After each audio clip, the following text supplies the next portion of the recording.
historic times at Katie's Garden in Newbourne, as we're finally having an actual garden. So I'm here with Katie's Garden owner Susie Davis, who's going to explain a bit about it, because the idea is it's not just a garden, is it?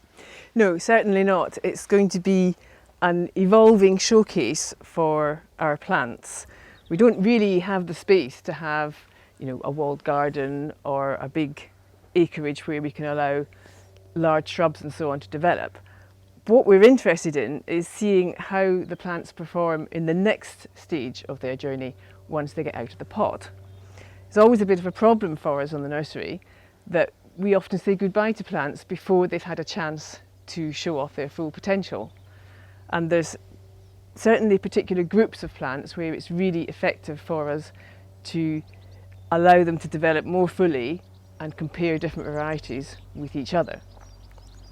So it's going to be a bit of a mix of a showcase and a bit of a mix of a trial for us to try things out then. That's right. So here we've got the Lavender Showcase.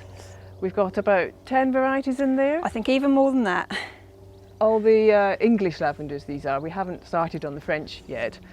But some of these will remain very dwarf and some of them will develop much fuller, and it's really useful for us and our staff and the customers to see how they compare when they're a bit more mature.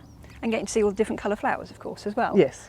And then we have on a peter bed, the catmint or catnip, known as well, which again, a lot of people just think there's only really the one plant, but no. Yes, well, this is a genus where the plant breeders have done a lot of work in recent years.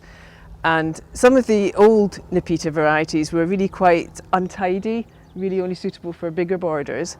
So they've put a lot of work in the last couple of years into developing smaller ones. And we've got actually 2 or 3 new ones this year that we haven't even seen yet, past the baby plant stage.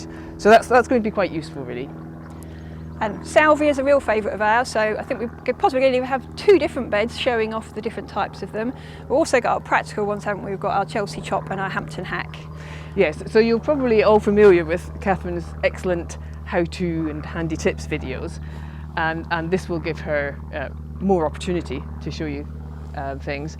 So, for example, here we have plants. You'll see we've got the same plants here as are growing here.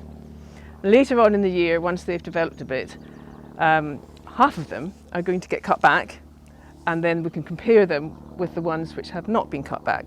The theory being that the ones which get a chop quite early in the season will remain better behaved and better looking later into the year. So we did earlier in the year, we planted up our hedge and our trees to give ourselves the shelter and the screening and a bit of structure. The rest of it decided to go with raised beds. Yes, well, that's really to do with the definition. You'll all be familiar with that scenario where the lawn crawls into your borders, and we actually couldn't afford the time involved in looking after that. This will all be turfed quite soon, so that we'll have a nice contrast between the lawn and the beds. But most importantly, having the slight raising of the beds has allowed us to improve the soil without having to dig it out and cart it away and add new soil. Our soil in Newbourne here is a mixture of sand and gravel. It's not very nourishing and it's very, very thirsty. So in the bottom of these beds we have put a good thick layer of organic matter derived mainly from our own compost heap, and then we've topped it up with a better quality topsoil. So we have just ever so slightly cheated, but we didn't want to give ourselves too much to contend with in the first season.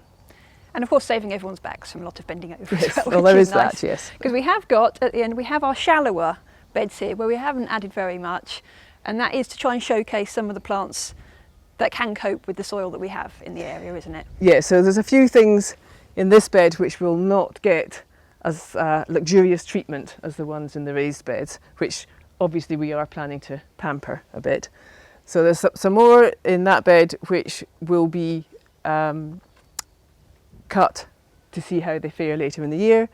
There's some which will only be watered in dire extremis, and then we have some particularly large growing plants where we really want to see how they grow and show to our customers how fantastic they look once they're allowed out of their pots and into the open ground.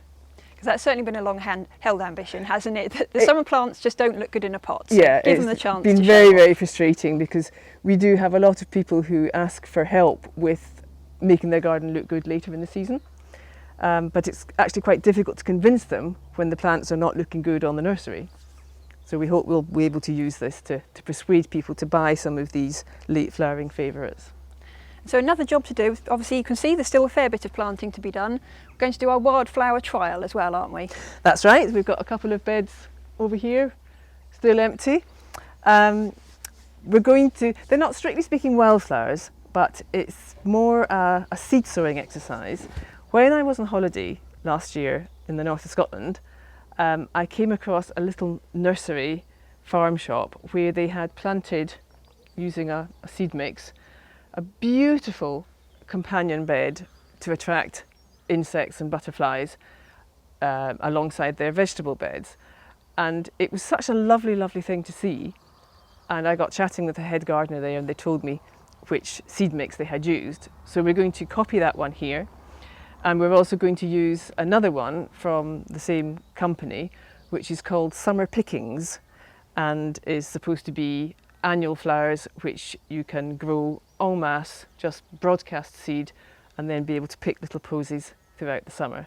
So I'm really looking forward to seeing that because this bed I saw last year was just lovely and I really hope that we can get the same effect. So definitely part of the spirit of the garden, trying things out, trying out new things. Absolutely. I mean, there are going to be a few, I wouldn't say failures, but a few that don't turn out quite as we expect. And I'm hoping that we will all learn quite a lot from it. Yes. As well as being able to give extra levels of guidance for the customers. But of course, unlike a normal garden, we're not sort of planning this to plant it up and then that's it, job done. No. I think this year we've got certain ideas that we want to try, but next year we may feel we've had our fill of Nepeta and move on to something else. But the general strands that we've got here, I think, will remain. We've got the genus where there's a number of different varieties to compare. And then we've got plants which need particular treatment in order to look the best. And then we've got plants where we just want to try to show them off because they're not really suitable for doing so in pots.